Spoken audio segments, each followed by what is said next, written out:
Chapter 16. Zomia and the Art of Not Being Governed. Throughout this book, we have suggested that people of various cultures, ethnicities, religions, and philosophical backgrounds can share the same geography and relative peace without a government for long periods of time. This is no fairy tale or utopian pipe dream, but a documented historical fact. Until recently, a mountainous region of Southeast Asia the size of Europe was completely stateless.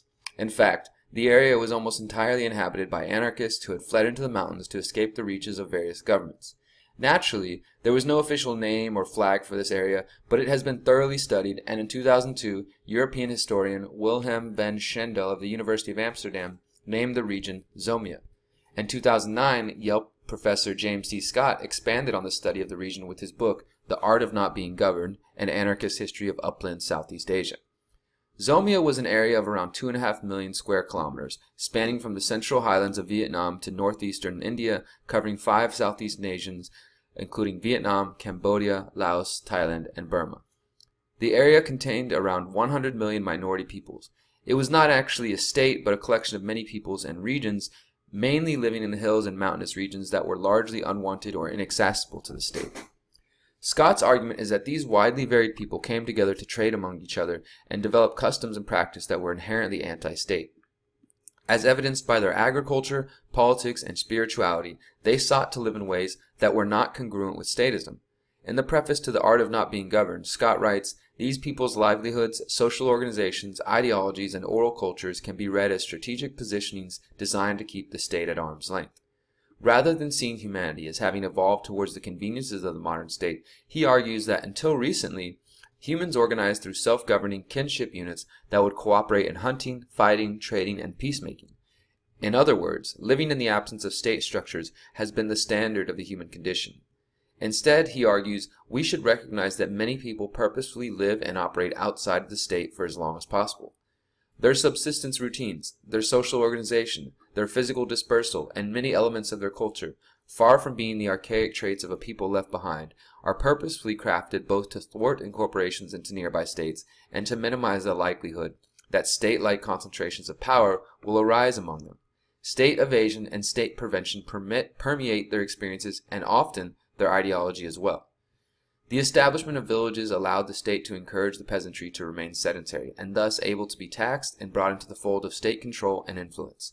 In Zomia, attempts to assimilate non-state communities were less about development and economic progress than they were about ensuring the economic activity in those communities was taxable and confiscatable if needed. This highlights the importance of building counter-institutions through agorism. As Scott mentions, the main, long-run threat of the ungoverned periphery, however, was that it represented a constant temptation, a constant alternative to life within the state. Once free communities are established and thriving outside of the state, those living under state rule will be quick to consider the alternative. Scott also notes that the myth of state powers being able to save peasants from the clutches of barbarians is largely false. He argues that refugees of the state were quite common as people recognized that life under a state might mean taxes, conscription and wars, forced labor, and servitude. This cycle of state-making and state-unmaking created zones of refuge, or shatter zones, where those escaping the clutches of the state came together to form complex groupings of various ethnicities and family units. This complexity, along with, quote, relative geographical inaccessibility, were common characteristics of these shatter zones. Groups seeking to escape the state would form partnerships and reside in areas that growing government influence could not reach. When discussing the difference between the valleys of the state and the mountainous regions that make up Zomia, Scott remarks, "The hills, unlike the valleys, have paid neither taxes to monarchs nor regular tithes to a permanent religious establishment. They have constituted a relatively free, stateless population of foragers and hill farmers." Zomia has been the site of indigenous struggles, secessionist movements, and armed opposition movements. The spiritual beliefs of Zomia often lean towards animism, a rather decentralized viewpoint that sees God in all objects, rather than exclusively in spiritual traditions and religions that have been used to centralize the people, such as Theravada Buddhism. In the same way, Native Americans saw their belief systems threatened or completely extinguished by Christian missionaries. Residents of Zomia face similar threats from the Buddhist orthodoxy that sought to ban local deities and practices. Scott believes these animist practices and other forms of belief outside the accepted canon, quote, represented zones of resistant difference, dissent, and at the very least, failures of incorporation and domestication by state-promoted religion. Zomia was not the only stateless region throughout history. Prior to the advent of modern travel and technology, many cultures of many lands found freedom living in a wide variety of decentralized anarchist societies that were outside the city walls and outside the reaches of the empires.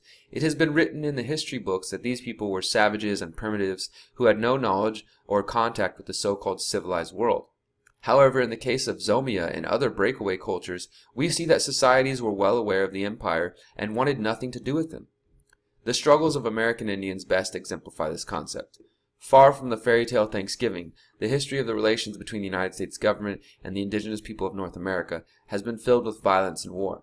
American Indians recognized that the colonizers were not after cooperation and partnership, but were using the doctrine of manifest destiny to take what they wanted from whomever they wanted. For 500 years, governments of the world have failed to recognize the sovereignty and autonomy of indigenous communities.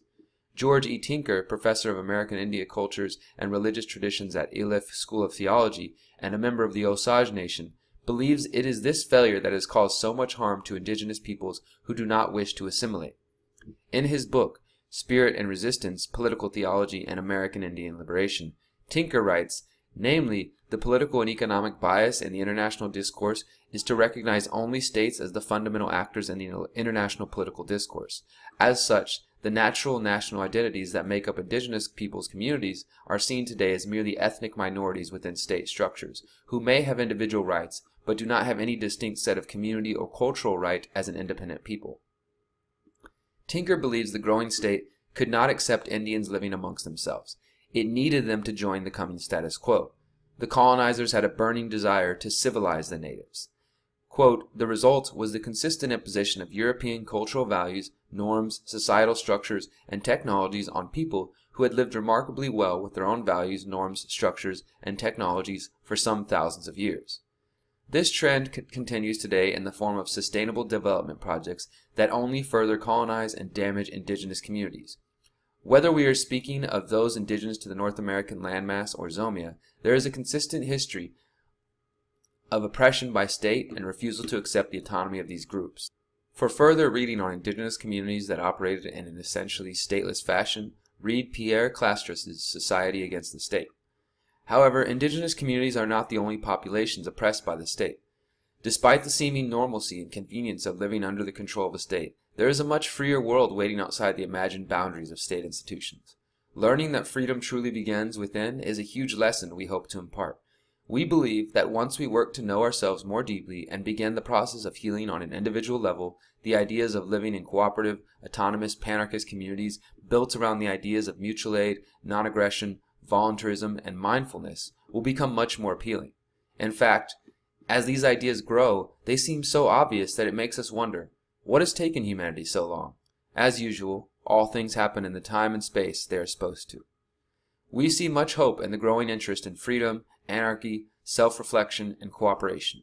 Together, we are creating a paradigm shift that will allow our planet to heal and evolve towards a more peaceful, free, awakened state of being. We thank you for being a part of this journey. Remember, if you can see this, you are the conscious resistance. Thank you.